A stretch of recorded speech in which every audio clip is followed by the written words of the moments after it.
500 দিয়া মোটামুটি কোনোরকম করে চলি আর কি, না চলার কোনো কথা নাই, না খায়া থাকি না আর কি, চলি।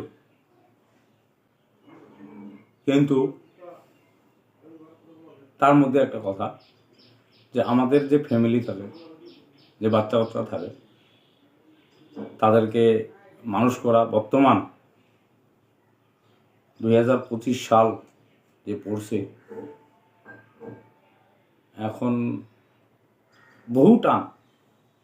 আমরা তো ধরো বাচ্চা বাচ্চাকে মানুষ করে বড় করছি, মানুষের ঠেলা গুতে খায়া, যাই হোক সবাকে মানুষ করে একটা মেয়েকে তো বিয়েই দিয়েছি, আর একটা মেয়ের বিয়ের কথাবার্তা চলছে, যাই হোক হবে আর কি 2027-28 দিকে ধরো আরেকটা মেয়ের বিয়ে হবে। যাই হোক তোমাদেরকে একটাই অনুরোধ, যে আমরা যেমন গরিব শ্রেণীর লোক, তাদেরকে অসম্মান করো না। তারা আপনাদের এখানে কাম করতে আসো 2 পয়সার জন্য, কারণ আজকে যদি কাম না করে কালকে উনি খাবে কি? যেমন আমাদের একটা উদাহরণ দেই আর কি,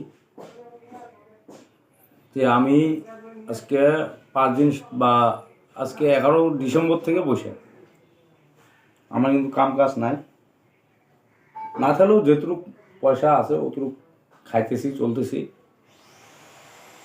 কিন্তু একদিন কাম না করলে পরে বিরাট মানে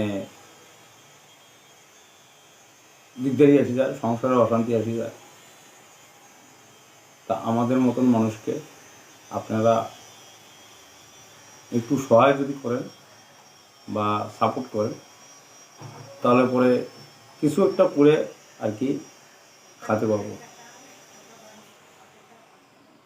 আমরা যেরকম মিডিয়াম শ্রেণীর লোক বা লো শ্রেণীর লোক, আমাদেরকে লো শ্রেণীও বলে, মিডিয়াম আর কই বলে, লো শ্রেণী পড়ে, যেহেতু দিন করি দিন খাই, তার মধ্যে খাওয়া, পড়াশোনা, স্কুল,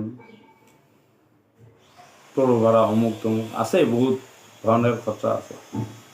তা আপনারা মনে কিছু ধরবেন না, আমাদের যেটা ব্লগ আছে বা প্রোফাইল আছে, আপনারা একটু শেয়ার, লাইক এটা যাতে করে দিন, আপনাদের কাছে অনুরোধ থাকলো।